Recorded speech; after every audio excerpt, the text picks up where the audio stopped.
নমস্কার, কেমন আছেন সবাই? আশা করি ভালো আছেন। তো আমার চ্যানেলে আজকে একটু অন্যরকম ভিডিও হতে চলেছে। তো অনেকের রিকোয়েস্টে ভিডিওটা বানানো আর কি।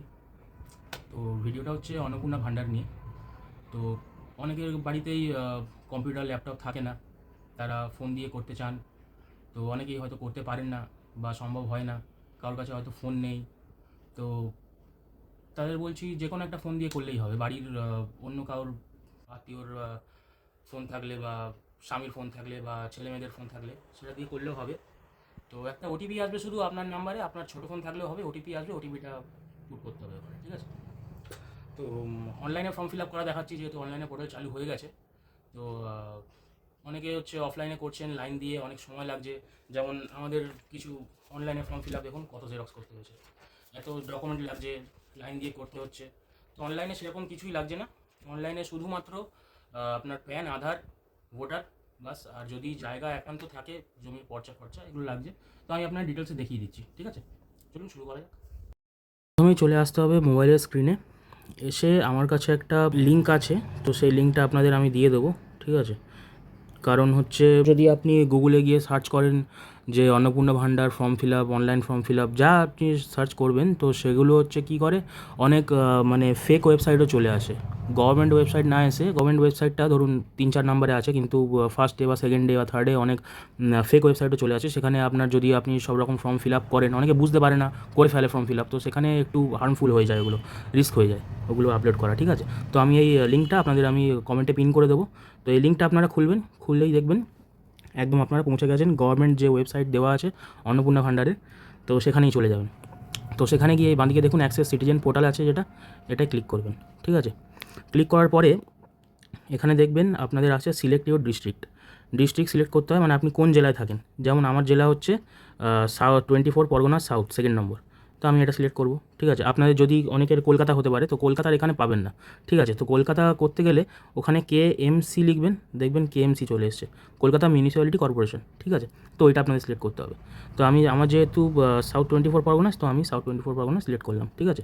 তো আমার স্ত্রীরটা আমি দেখাচ্ছি পুরো, মানে আমি করবো না, তবু আপনাকে দেখিয়ে দিচ্ছি কীরমভাবে, পুরো ডিটেলস দেখিয়ে দিচ্ছি কীরমভাবে ফর্মটা ফিল আপ করে সাবমিট করবেন, ঠিক আছে? তো নাম্বারটা আমি আমারই দিচ্ছি, ঠিক আছে? দিয়ে আপনাদের দেখিয়ে দিচ্ছি। এখানে আপনার যার এতে ফর্ম ফিল আপ করবেন, যার ফর্ম ফিল আপ করবেন তার নাম্বারটা দেবেন। দিয়ে এখানে একটা ক্যাপচা আসবে, তার লিখে রিকোয়েস্ট ওটিপি করবেন। তো যেই নাম্বার আপনি দেবেন সেই নাম্বারে একটা ওটিপি আসবে, ঠিক আছে? ওটিপিটা এখানে বসাবেন, ভেরিফাই অ্যান্ড কন্টিনিউ করবেন। করলে দেখবেন ফর্মটা খুলে গেছে, ঠিক আছে? তো ফর্মটা খুলে যাওয়ার পরে এখানে দেখবেন ফার্স্টেই আছে HOF নেম, মানে অ্যাজ পার আধার আর অফিসিয়াল আইডি। HOF মানে হেড অফ দ্য ফ্যামিলি, ঠিক আছে? মানে যার ফর্ম ফিল আপ করছেন সেই ব্যক্তির হেড অফ দ্য ফ্যামিলিকে। সেখানে ধরুন আমি আমার নাম লিখছি, ঠিক আছে? সেখানে হেড অফ দ্য ফ্যামিলির নাম লিখবেন, হেড অফ দ্য ফ্যামিলির বার্থ লিখবেন, মানে জন্মের তারিখ, ঠিক আছে? আমারটা আমি ফিল আপ করছি। জেন্ডার, আপনার হেড অফ দ্য ফ্যামিলি যে আছে, মেল বা ফিমেল যাই হোক, সেটা আপনি করবেন। ক্যাটাগরি হচ্ছে আপনার যদি হচ্ছে সিভিল কাস্ট থাকে বা শিডিউল ট্রাইব হন বা OBC হন, করে দেবেন, ঠিক আছে? আমি যে কোনো একটা করছি আর কি। তারপরে হচ্ছে রিলিজেন আপনি কি হিন্দুইজম, বুদ্ধিজম, আপনি মানে হিন্দু, মুসলিম, খ্রিস্টান যাই হন। তো আমি হিন্দু, আমি এখানে হিন্দুইজম করছি। কন্ট্যাক্ট নাম্বার হচ্ছে আধার লিঙ্ক মোবাইল নাম্বার, মানে যে হেড অফ ফ্যামিলি, যার আপনি নাম দিয়েছেন ওপরে, যেমন আমি লিখেছি অর্ণব জানা, এনারই যে হেড অফ দ্য ফ্যামিলি, ওনারই আধার লিঙ্ক যে মোবাইল নাম্বার আছে, ঠিক আছে? আধার লিঙ্ক করা যে মোবাইল নাম্বার আছে সেই মোবাইল নাম্বারটাই দেবেন, ঠিক আছে? তো আমি আমার নাম্বারটা দিয়ে দিচ্ছি। দিয়ে দেওয়ার পরে total number of family member including, এখানে আপনি কতজনের নাম দিতে চাইছেন, total number of family member, আপনার মেম্বারে কজন, মানে ফ্যামিলিতে কজন মেম্বার আছে সেই এটা দেবেন, ঠিক আছে? আমাদের 2জন, তো 2 লিখে দিচ্ছি আমি। তো কোনো হেড অফ দ্য ফ্যামিলির কোনো ডিসেবিলিটি আছে কি না, কি মানে কেউ মানে ডিসেবিলিটি মানে কি, কারোর চোখের সমস্যা, পায়ের সমস্যা, হাতের সমস্যা এরকম, তো আমার কোনো ডিসেবিলিটি নেই, তো আমি নো করে দিচ্ছি। তো আধার কার্ড ডিটেলস, আধার কার্ডের নাম্বারটা এখানে দিতে হবে, আমি আধার কার্ডের আমার নাম্বার পুট করে দিচ্ছি। তো এখানে দেখবেন যেই আধার কার্ডের এটা আপনি দেবে, তো আপনার আধার কার্ডের ডকুমেন্ট আপলোড করার এটা এসে যাবে, ঠিক আছে? তো এখানে অনেকের সমস্যা হতে পারে। দেখুন এখানে লেখা আছে আধার কার্ড ডকুমেন্ট, নিচে লেখা আছে format JPG, PNG, PDF, JPEG, সব রকম এতেই হবে। শুধু যে PDF আপলোড করতে হবে এরকম কোনো ব্যাপার নেই, আপনি ফোন থেকে ছবি তুলে আপলোড করতে পারেন, কিন্তু সাইজ হতে হবে 50 KB থেকে ম্যাক্স টু ম্যাক্স 200 KB অবধি। দেখুন এখানে আপলোড ফাইল আছে, আপলোড ফাইলে যাবেন, ফটোজ, ভিডিওজ। তো এখানে আমার এটা করা আছে, এই আধার কার্ড এটা করা আছে, দেখুন প্রসেসিং হচ্ছে, হয়ে গেছে, ঠিক আছে। হয়ে গেলে বুঝতে পারছেন কেরমভাবে করতে হবে। তো এখানে তারপর দেখুন ফ্যামিলি, এখানে আর পার্মানেন্ট অ্যাড্রেস দেওয়া আছে, ঠিক আছে। তো যেখানে আপনার পার্মানেন্ট অ্যাড্রেস মানে আধার কার্ডে যে অ্যাড্রেসটা আছে ওটাই হচ্ছে আপনার পার্মানেন্ট অ্যাড্রেস, মানে হেড অফ দ্য ফ্যামিলির, ঠিক আছে। তো আধার কার্ডে অনুযায়ী, আধার কার্ডের অনুযায়ী আপনি পার্মানেন্ট অ্যাড্রেসটা দেবেন। এখানে আমার অ্যাড্রেসটা দিয়ে নিচ্ছি। তো এখানে আপনার পুরো একদম যেরকম আপনি লেখেন পুরো অ্যাড্রেস দেওয়ার দরকার নেই, কারণ মোটামুটি আপনার দিলে হবে। কারণ নিচে দেখবেন যদি আপনি পুরো অ্যাড্রেস দিতে চান কোনো অসুবিধা নেই, আপনি দিতে পারেন, সেক্ষেত্রে আরও ভালো হবে। আমি জাস্ট দেখিয়ে দিচ্ছি, ঠিক আছে। পার্মানেন্ট অ্যাড্রেস আপনার দেবেন। এখানে দেখুন তারপরে নিচে লেখা আছে ডিস্ট্রিক্ট, আপনি ডিস্ট্রিক্ট অটোমেটিক সিলেক্ট করা ছিল আগে, সিলেক্ট হয়ে গেছে এখানে, ঠিক আছে। যেমন ফর্মটা শুরু করার আগে যেটা ডিস্ট্রিক্টটা সিলেক্ট করেছিলেন না, তো সেখানে ডিস্ট্রিক্ট সিলেক্ট হয়ে আছে, ঠিক আছে। এরিয়া টাইপ দেখুন এখানে রুরাল আর আরবান আছে। রুরাল মানে গ্রাম্য আর আরবান মানে শহুরে। আপনার যদি গ্রাম হয় তো গ্রাম দেবেন, শহর হলে শহর দেবেন। আমার যেমন গ্রাম এটা, তো আমি রুরাল সিলেক্ট করছি। তারপর লেখা আছে দেখুন পিনকোড। পিনকোড আমার হচ্ছে আপনার যে পিনকোড আপনি সেটা দিয়ে দেবেন এখানে। তো আমার পোস্ট অফিস ডিকে নগর বিও, আপনার পোস্ট অফিস আপনি সিলেক্ট করে নেবেন। আপনার যে পুলিশ স্টেশন, আপনার এরিয়ার যে পুলিশ স্টেশন, আমার পারুলিয়া কোস্টাল আমি সিলেক্ট করে নিচ্ছি। আপনার যে পুলিশ স্টেশন সেটা আপনি সিলেক্ট করে নেবেন। আপনার যে ব্লক হবে সেটা আপনি সিলেক্ট করে নেবেন। আমার ব্লক আমি সিলেক্ট করে নিচ্ছি। তারপরে দেখুন ওয়ার্ড নাম্বার যেটা আছে আপনি সেটা সিলেক্ট করে নেবেন। আমার ওয়ার্ড নাম্বার আমি সিলেক্ট করে নিলাম। ওয়ার্ড নেম সিলেক্ট করে নিলাম। তো তারপরে দেখুন ভোটার কার্ড ডিটেলস চেয়েছে, এপিক নাম্বার চেয়েছে। দেখুন আবার ভোটার কার্ড আপলোডের চলে এসছে, ঠিক আছে। হয়ে গেছে। অ্যাসেম্বলি কনস্টিটিউয়েন্সি আপনার এই যে যেটা আছে আপনার, আমি দেখাচ্ছি আপনাকে। ভোট দেওয়ার সময় একটা ছোটো কাগজ দিয়েছিল, এই কাগজটা আপনাদের সবাইকেই দিয়েছে, ঠিক আছে। তো এইটায় যাবেন, এইটায় গিয়ে এই যে একদম উপরে দেখুন এই যে স্টেট, উপরে লেখা আছে স্টেট, নিচে অ্যাসেম্বলি কনস্টিটিউয়েন্সি। তো সিম্পলি এই অ্যাসেম্বলি কনস্টিটিউয়েন্সি নাম্বারটা আমি এখানে বসিয়ে নেব, ঠিক আছে। তারপর লেখা আছে দেখুন পার্ট নাম্বার আবার ওখানে যাবেন, দেখুন এই নিচে পার্ট নাম্বার লেখা আছে এই যে। তো এখানেও পার্ট নাম্বারে যে নাম্বারটা লেখা আছে সেটা আমি এখানে বসিয়ে নেব। যে কাগজটা আপনার ভোট দেওয়ার আগে দিয়েছিল বসিয়ে ওখানেই পাবেন এই দুটো, অ্যাসেম্বলি কনস্টিটিউয়েন্সি আর পার্ট নাম্বার, ওটাতেই পাবেন। করে নেক্সট করবেন। এই যে একদম ডান দিকে নিচে দেখুন, ফার্স্ট এটা হয়ে গেল আমার, ঠিক আছে। নেক্সট করবেন। নেক্সট করার পরে দেখবেন এখানে লেখা আছে ration card. Do you have digital ration card? যদি আপনার ডিজিটাল রেশন কার্ড থাকে তো আপনি ওটা বলবেন হ্যাঁ, ইয়েস করবেন। আর যদি যদি না এখন ডিজিটাল রেশন কার্ড হয়ে থাকে তো আপনি নো করবেন। তো আমার ডিজিটাল রেশন কার্ড আছে, আমি ইয়েস করে দিচ্ছি। ইয়েস করে তো আপনার রেশন কার্ড কী টাইপের আর রেশন কার্ড নাম্বার, রেশন কার্ডের অনেকের হয় হচ্ছে আপনারা অনেকে রেশন পান, যারা রেশন তোলেন তার একটা আলাদা ক্যাটাগরি, যারা রেশন পান না তার একটা আলাদা ক্যাটাগরি, অনেক রকম ক্যাটাগরি আছে। তো আপনাদের যে যার আধার কার্ড মানে রেশন কার্ড দেখবেন তো ওখানে ক্যাটাগরি আপনাদের লেখা থাকবে, ঠিক আছে। রেশন কার্ড নাম্বারটা আমি বসিয়ে নিলেন। নেওয়ার পরে সিম্পলি নেক্সট করবেন। দেখুন হাউস, তারপরে বলেছে হাউস অর ল্যান্ড, নিচে লেখা আছে house size. Does your house have 3 পাকা রুমস? যদি আপনার ঘরে 3টে পাকা রুম থাকে তাহলে ইয়েস করবেন, আর যদি না থাকে তাহলে নো করবেন, ঠিক আছে। যদি আমার ঘরে যেমন 3টে পাকা রুম আছে আমি ইয়েস করলাম, ঠিক আছে। আপনার যদি না থাকেন আপনি নো করবেন, অসুবিধা নেই। পাশে দেখুন weather your family ওনস any land, মানে আপনার ফ্যামিলিতে আপনার ফ্যামিলিতে কাউর যদি ল্যান্ড হোল্ডার হন আপনারা কেউ, মানে ল্যান্ড হোল্ডার মানে খালি জমি, যেটা মানে এমনি কোনো মানে ঘরের জমি না, কিন্তু যে জমির ওপর আপনার ঘর হয়েছে সেটার কথা বলা হচ্ছে না। আপনার যদি কোনো খালি জমি, ঘরের জমি ছাড়া এক্সট্রা যদি কোনো জমি থাকে, সেই জমি যদি আপনার থাকে তো আপনি ইয়েস দেবেন, আর যদি না থাকে তো নো দেবেন। যদি দেখুন যদি আপনার ঘরের জমি থাকে তো ইয়েস দিতে হবে এখানে। ইয়েস দিলে এখানে size of total land holding of family member, ঠিক আছে। কত সাইজ কী ব্যাপার এখানে ওটা সাইজটা দিতে হবে, 2 কাটা 3 কাটা মানে যেরকম সাইজ হবে সেরকম আপনি দেবেন, এখানে বসাবেন, ঠিক আছে। আমার যেহেতু নেই তো আমি নো করে দিলাম। যদি নো করে দেন কোনো অপশান আসবে না, ঠিক আছে। তারপর দেখুন vehicles. Does any family member own non commercial motorised 4 wheeler? দেখুন নন কমার্শিয়াল বলেছে, মানে কমার্শিয়াল কোনগুলো হয়, যেগুলো হলুদ প্লেটওয়ালা হয়, ঠিক আছে। আর নন কমার্শিয়াল মানে সাদা প্লেটওয়ালা। সাদা প্লেটওয়ালা আপনাদের কোনো 4 চাকা গাড়ি আছে কি? যদি হ্যাঁ হয় হ্যাঁ লিখবেন, না হলে না লিখবেন। আমার যেহেতু নেই তো আমি না লিখছি, ঠিক আছে। আর হেলথ ইন্স্যুরেন্স, আপনার কি কোনো হেলথ ইন্স্যুরেন্স আছে? হেলথ ইন্স্যুরেন্স মানে হেলথ ইন্স্যুরেন্স দেখবেন জানেন আপনারা সবাই, অনেকেই নেয়। তো আপনার যদি থাকে তো ইয়েস লিখবেন, ইন্স্যুরেন্স টাইপ লিখবেন, গভর্নমেন্ট প্রাইভেট কী ইন্স্যুরেন্স আছে আপনার লিখবেন। আমার যেহেতু নেই আমি নো করে দিচ্ছি, ঠিক আছে। নো করে দেওয়ার পর সিম্পলি আমি নেক্সট যাব। নেক্সটে গিয়ে দেখবেন আপনার একদম উপরে আছে do you pay income tax or professional tax, কোনো ট্যাক্স আপনি পে করেন কি? ইনকাম ট্যাক্স যেমন হয় একটা সার্টেন মানে যারা চাকরি করেন তার একটা সার্টেন অ্যামাউন্টের পর তাদের ট্যাক্স দিতে হয়। যে ধরুন যে 6-8 হাজার টাকা ইনকাম করছে তার কি আর ট্যাক্স দিতে হয়? সরাসরি দিতে হয় না। কিন্তু যারা ধরুন 1 লাখ 2 লাখ টাকা স্যালারি পায়, তারা যখন হচ্ছে মানে স্যালারি পায় তো বছরের একটা সময় এপ্রিল মে এরকম দিকে যখন ইয়ার এন্ডিং হয় সেই মাসে ট্যাক্স দিতে হয়। তো ট্যাক্স যদি আপনি ট্যাক্স পেয়ার হন তাহলে ইয়েস করবেন, যদি না হন তা নো করবেন। সিম্পলি আমার ট্যাক্স পেয়ার আমি নই, তো আমি নো করে দিলাম, ঠিক আছে। তারপরে আছে do you have any PAN card, আপনার প্যান কার্ড অবশ্যই থাকা উচিত, তো আপনি ইয়েস করবেন। যদি একান্তই না থাকে নো করবেন, অসুবিধা কিচ্ছু নেই, ঠিক আছে। যে আপনি আপনার মানে যেটা নেই সেটা না করবেন, থাকলে হ্যাঁ করবেন, ঠিক আছে। যদি যদি আপনি হ্যাঁ করেন যে আপনার প্যান কার্ড আছে, তো আপনার প্যান কার্ড নাম্বার চাইবে, আমি আমার প্যান কার্ড নাম্বারটা বসিয়ে দিচ্ছি। নাম্বারটা দিলে প্যান কার্ড আপনার মানে আপনাকে ছবি কোনো আপলোড করতে হচ্ছে না, ঠিক আছে। চলুন, তারপরে হচ্ছে টোটাল অ্যানুয়াল ফ্যামিলি ইনকাম, মানে আপনার গোটা ফ্যামিলির টোটাল ইনকাম কত, শুধু আপনার না কিন্তু। দেখুন এখানে টোটাল অ্যানুয়াল ফ্যামিলি ইনকাম মানে আপনার পুরো ফ্যামিলির টোটাল ইনকাম কত, ঠিক আছে। ধরুন আপনি চাকরি করেন, আপনি ধরুন 10,000 টাকা ইনকাম করেন, আপনার স্ত্রী কোথাও ছোটোখাটো কিছু করে, চাকরি করে বা কিছু করে, সেখানে আপনার ইনকাম, আপনার স্ত্রী ইনকাম করে। তো টোটাল ফ্যামিলির ইনকাম আমি এখানে 10,000 টাকা হিসাবে 1,20,000 বসিয়ে দিচ্ছি, ঠিক আছে। আমি বসিয়ে দিলাম 1,20,000 টাকা। আপনার যেরকম অ্যানুয়াল ইনকাম, অ্যানুয়াল কিন্তু বছরে এটা বসাবেন, মাসে না কিন্তু, হ্যাঁ বছরেরটা বসাবেন। মাসে আপনি যা ইনকাম করেন সেটা 12 দিয়ে করে আপনি বসাবেন। তারপরে দেখুন নেচার অফ এমপ্লয়মেন্ট, আপনার কেরম আপনি যে কাজ করেন, কী কাজ করেন, গভর্নমেন্ট সেক্টরে কাজ করেন মানে সরকারের জন্য কাজ করেন, কি ফর্মাল সেক্টরে সেলফ এমপ্লয়েড মানে আপনার কোনো বিজনেস আছে বা আপনি কোনো এন্টারপ্রেনার, ঠিক আছে, বা আপনি দেখুন সেলফ এমপ্লয়েড এগুলো, বা একদম নিচে দেখুন বাঁদিকে আছে আনএমপ্লয়েড, তারপরে তার পাশে উপরে আছে স্যালারি, প্রাইভেট সেক্টরে যদি কাজ করেন স্যালারি পেয়ে থাকেন তাহলে সেটা করবেন। পার্ট টাইম জব, যারা পার্ট টাইম জব করেন তারা করবেন। মাইগ্রেন্ট লেবার মানে যারা লেবারের কাজ করে আর কি, মানে আপনি বাইরে গিয়ে লেবারের কাজ করছেন সেরকম, বা আদার্স আদার্স লিখলে সেটা করতে পারেন। যেমন আমি এখানে আনএমপ্লয়েড করছি, ঠিক আছে। তারপরে নিচে দেখুন হায়েস্ট এডুকেশনাল কোয়ালিফিকেশান, আপনার হায়েস্ট এডুকেশনাল কোয়ালিফিকেশান কী আছে, আমার যেমন 12th আছে, উচ্চ মাধ্যমিক আমি দিয়ে দিলাম, ঠিক আছে। তার নিচে দেখুন are you former current holder of any constitutional post, minister, MPs, MLA, urban local bodies or panchayat local bodies, মানে আপনি কোনো মানে কোনো মিনিস্টার, এমপি, এমএলএ কোনো এরকম পদে কি আছেন কিছু?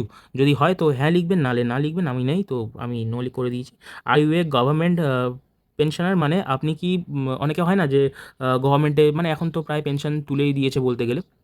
আগেকার লোকেরা যেমন মানে যখন চাকরি রিটায়ার করতো তখন পেনশন পেতেন, ঠিক আছে, অনেকে। তো আপনার মানে আপনি যদি পেনশন হোল্ডার হন, যদি পেনশন পেয়ে থাকেন তাহলে ইয়েস করবেন, নাহলে নো করবেন। আমি যেমন নো করছি। Are you register under GST, আপনি যদি মানে আপনার কোনো ব্যবসা থাকে, যদি জিএসটি ফিএসটি থাকে আপনার, তো আপনি কি জিএসটি কোনো যদি রেজিস্টার করা থাকে আপনার, তো আপনি সেটা যদি আপনার রেজিস্টার করা থাকে জিএসটি, তো আপনি ইয়েস করবেন, নাহলে নো করবেন। কেন আমার নেই, তো আমি নো করছি, ঠিক আছে। একদম সহজ পদ্ধতি, কোনো ভেজাল নেই, কিচ্ছু নেই, মানে একদম সহজ, ঠিক আছে। আপনি নিজে থেকেই করতে পারবেন, এটা দেখিয়ে দিচ্ছি, দেখে নিন। তারপরে নেক্সট করবেন। নেক্সট করলে আসবে have you ever applied under CCA. CCA যেহেতু হয়নি আমাদের, তো আমি নট অ্যাপ্লিকেবল করলাম, সিসিএ টার্বুলেন্ট নেই। তো তারপরে দেখুন SIR 2026 tribunal status if deleted in SIR, ওদেরকে যেমন যাদের হচ্ছে সিএ অ্যাপ্লাই করেছেন, টার্বুনালে অ্যাপ্লাই করেছেন তারা দেবেন, ঠিক আছে। আপনার আমার যেমন নেই, নট অ্যাপ্লিকেবল আমি করে দিলাম, ঠিক আছে। তারপর সিম্পলি নেক্সট করবো নিচে গিয়ে। তারপরে উপরে এসে government pension and scheme, receiving government scheme benefits via DBT. ডিবিটিতে যদি কোনো আপনি গভর্নমেন্ট স্কিম পেয়ে থাকেন, যেমন আপনি যেমন আমি পেয়েছিলাম হচ্ছে আমার যেটা হচ্ছে ছিল যুবসাথী যেটা ছিল সেটা আমি পেতাম। তো স্কিম নাম্বার এখানে দিয়ে দিচ্ছি, স্কিম নাম্বার 1 হচ্ছে আমি যুবসাথী যেখানে আমি নো করে দিচ্ছি এটা। 1 2 অফ আউট, মানে হচ্ছে এটা যদি ইয়েস করেন তো আপনার এখন বন্ধ হয়ে যাবে, এটা যদি নো থাকে তাহলে বন্ধ হবে না, যেরকম চলছিল চলতে থাকবে, ঠিক আছে। তো আমি একটা নো করে দিলাম এটা, ঠিক আছে। নিচে দেখুন অ্যাড অ্যানাদার স্কিম, আপনি যদি আরও কোনো কিছু পেয়ে থাকেন, যেমন অনেকে বার্ধক্য ভাতা পায় বা কিছু, আরও এখানে অ্যাড করবেন, অ্যাড করে এখানে লিখবেন। যেমন আমি পাই না, তো আমি এটা ডিলিট করে দিচ্ছি, আমি একটাই পেতাম, ঠিক আছে। সিম্পলি এখানে গিয়ে এখানে সেভ ড্রাফট দেখুন নিচে একদম বাঁদিকে আছে সেভ ড্রাফট, মানে ওটা ড্রাফটে সেভ হয়ে যাবে, এগুলো আপনার আর মুছে যাবে না, এগুলো ডিলিট হবে না, ঠিক আছে। তো আপনি সেভ ড্রাফট করে দেবেন, আমার যেহেতু দরকার নেই আমি করছি না, ঠিক আছে। তারপরে এখানে আপনার এটা হয়ে গেল আপনার হেড অফ দ্য ফ্যামিলির, ঠিক আছে। পাশে দেখুন মেম্বার টু নো নেম লেখা আছে আপাতত। এবার আমি এখানে ক্লিক করব। ক্লিক করার পরে এটা হচ্ছে আমি যে মেম্বার টু, মানে ধরুন আমি এতক্ষণ আমার হেড অফ দ্য ফ্যামিলি মানে আমি আমার ফর্ম ফিল আপ করছিলাম, এবার আমার স্ত্রীর ফর্ম ফিল আপ করবো, ঠিক আছে। তো এখানে উনি যেহেতু আমার স্ত্রী অ্যাডাল্ট, তো অ্যাডাল্ট লিখে দিয়েছি। এখানে যে চাইল্ড আছে, যদি চাইল্ডের হয় চাইল্ড করতে পারেন বা নাও করতে পারেন। আমি যেহেতু আমার স্ত্রী করছি অ্যাডাল্ট, তো অ্যাডাল্ট নেম আমি লিখে দেবো, আমার স্ত্রীর যা নেম আমি লিখে দেবো, তারপরে relation with head of the family, মানে আমার সাথে মানে স্ত্রীর কী সম্পর্ক সেটা লিখতে হবে, যেমন আমার স্ত্রী ওয়াইফ, আমি ওয়াইফ করে দেবো, যে যার নিজের রিলেশন লিখবেন, ঠিক আছে। তারপরে ওর ডেট অফ বার্থটা আমি লিখে দেবো, জেন্ডার যেহেতু আমার স্ত্রী সেহেতু ফিমেল, তো ক্যাটাগরিতে উনি আসেন মানে আমার স্ত্রী যেহেতু শিডিউল কাস্ট, তো এসসি আমি করে দেবো, শিডিউল কাস্ট যারা শিডিউল ট্রাইব তারা শিডিউল ট্রাইব, ওবিসি যারা ওবিসি করবেন, ঠিক আছে, শিডিউল কাস্ট আমি করে দিলাম। তো এখানে রিলিজিয়ান যেহেতু আমার স্ত্রী হিন্দুইজম করে দিলাম। কন্ট্যাক্ট নাম্বার অ্যাজ পার আধার লিঙ্ক, মানে ওনার আধার লিঙ্কের সাথে যে নাম্বারটা আছে সেই নাম্বারটাই দিতে হবে।